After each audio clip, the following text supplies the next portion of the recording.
It's really exciting to be going over a little bit on time here and to be teaching finance. But what I want to tell you right now is it is a beautiful day for finance. I am so grateful I'm here with you. You are so lucky here to be here to learn about finance. My name is Joe Knight, and the way I got involved in financing is one day I got involved in a small business with two engineers, and they asked, what does GP stand for? And I said, that's gross profit. And that was my beginning of my finance training career. What we're going to talk about today very quickly is the rise and fall of EBITDA as a critical metric in the financial system. And the reason why I want to share that with you today is because after this conference, you're going to want to go somewhere, and you're going to want to, someone's going to say, how was your after morning conference? And you're going to say, you won't believe what I learned about EBITDA. It is incredible. Okay? So to do that, I'm going to jump into this. Does anybody know what EBITDA is? What is it? Go ahead. Earnings before interest, taxes, depreciation, and amortization. Awesome. That's very good. Now, did you guys hear that? Earnings before interest, taxes, depreciation, and amortization. We have someone shocked over here that she knew that. That's what it stands for. It's an acronym. Okay, but let me tell you where it comes from, because you know what? Any of you who own a small business, the single most important number that will drive your business is EBITDA. People measure business value by multiples of EBITDA.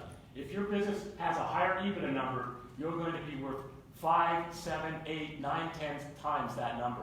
And so the goal in any business is to maximize or increase EBITDA. You know what this is? This is what we call an income statement. Have you guys all seen an income statement before? All right, you're shaking your heads. Good. We have revenue at the top. We have cost of goods sold second, or cost of goods sold, which is COGS second, and we have gross profit. Now this is a little delivery business. And we have our revenue and our COGS, and if you take our revenue minus our cost of goods sold, we end up with gross profit. Okay? Then we have our expenses. Our expenses in this case are $3,000. And by the way, what goes in cost of goods sold in a truck delivery service? What would we be paying for? Gas, a driver, maintenance, that kind of thing. And of course, our expenses involve what? Electric bill. Well, you guys are saying insurance. That's less important. Finance and accounting is in there. Most critical part of it, right? The finance and accounting. Yeah, you have to have a little HR, little marketing and sales. You got to pay the salespeople. You don't get revenue. I know it's kind of a hassle, though. It costs a lot of money. But you have all that in there. So if we subtract all that, we end up with another line item, which is our profit. Now we also bought a truck to start this business, and that truck is $36,000. And since we pay cash for it, we charge it to month one, right? So you guys are shaking your heads. No. What should we do with the truck?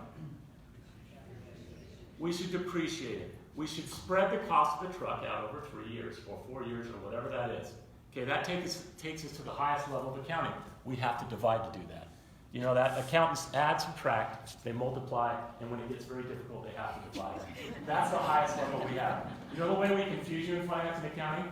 We use several different terms and acronyms for the same thing. So if your accountant starts using language you don't understand, pull out your smartphone, put it in calculator mode, hold it up and say, I have all 4 functions you use. Just tell me what you meant when you did that. Because the math is all simple. But now we have to divide. Let's assume this truck will last for 36 months. Everybody with me? Okay, now this is our new income statement. We spread the truck out over 36 months. I did it in my head because I'm a finance expert. 36 months, $36,000 is $1,000 of depreciation a month. Everybody good? So this is a better representation of my profit, isn't it? But is this a perfectly accurate profit? Is this exactly how much money I made in the first 2 months? What's wrong with this number? What could go wrong? We're assuming what when we do this, when we depreciate the truck? The truck will last exactly 3 years. And we are our continuing operation. That's always a possibility in our small businesses. We could go out of business. But if we assume the truck will last 3 years and it lasts exactly 3 years, this is accurate. What are the chances the truck will last exactly 3 years? Almost zero. So the chance that this is a perfectly accurate income statement is almost zero. Everybody with me? So depreciation and amortization is a guess, an educated guess by your accountant to figure out how to charge things that go over several periods. That's the issue. And so here's a challenge I have. As an accountant, I need to charge that truck correctly. What happened in the 90s is some companies decided to change their depreciation schedules to increase their profit and get their share values up. Publicly traded companies.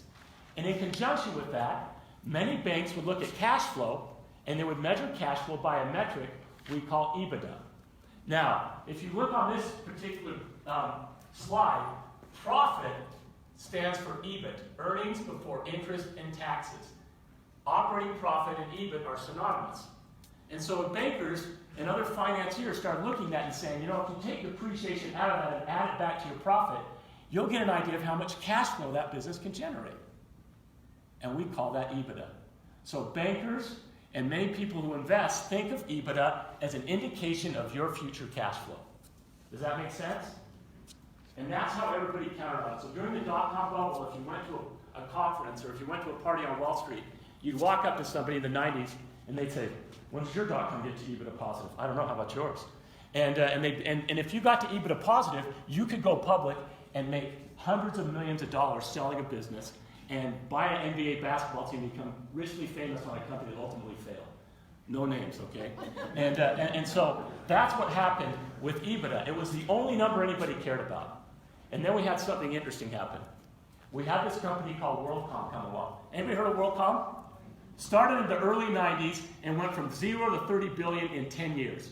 One of the fastest growing companies in the history of commerce. And WorldCom was riding high and in the process of looking to acquire Sprint.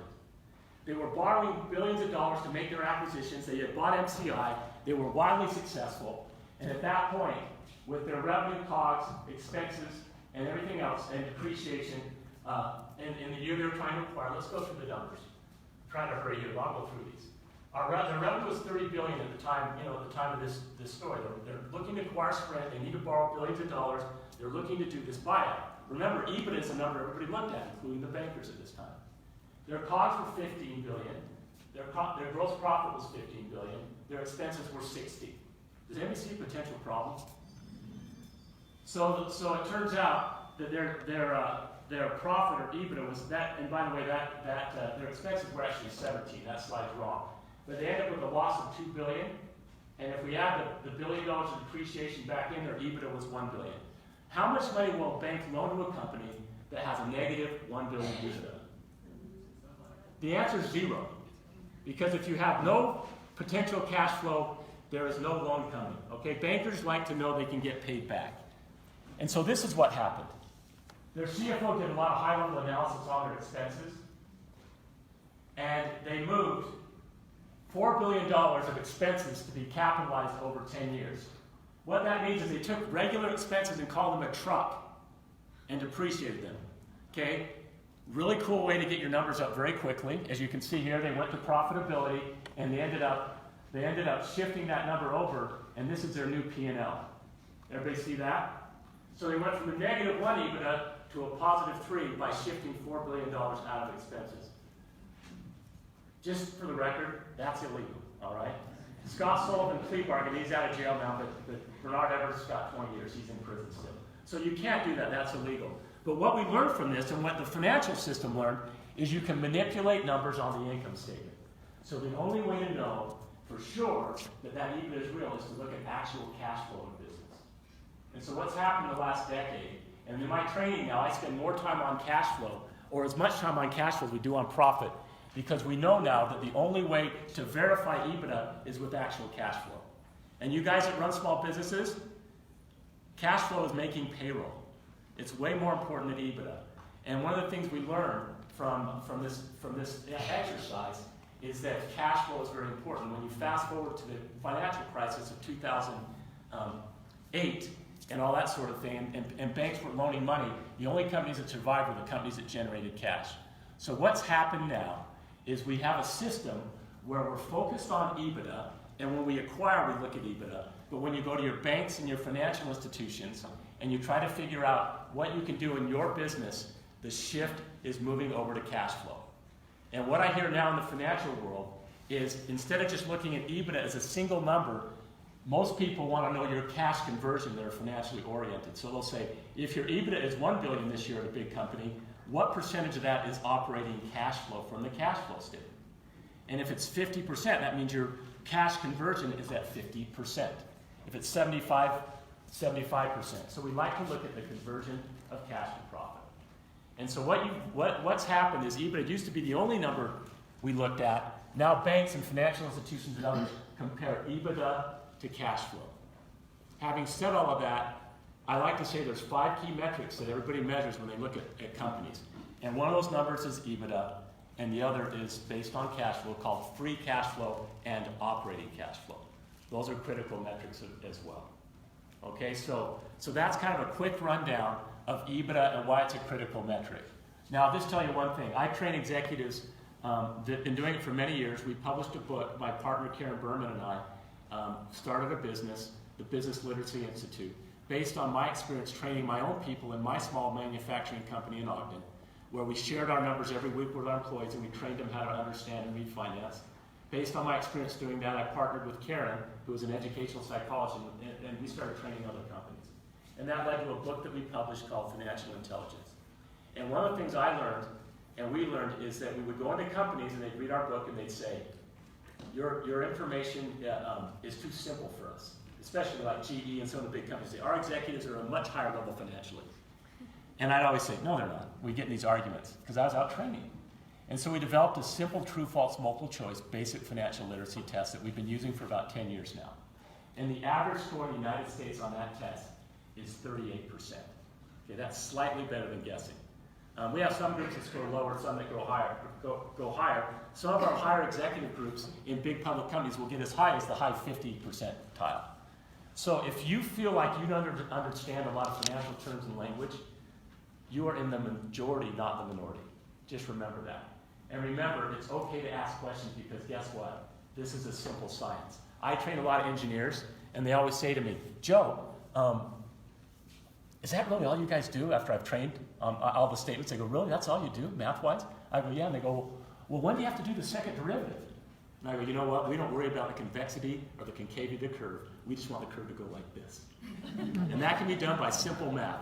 So remember, my profession, finance, is a simple profession, something we can all understand. And so if you have questions or if you want to understand things, be sure to ask your finance partners. If you don't understand, make sure to look for resources. But understand this, it is much easier than most professions, and it's something we can all understand. And the last thing I want to tell you, it's absolutely true, is regardless of the weather outside, every day is always a great day for finance. That's my book.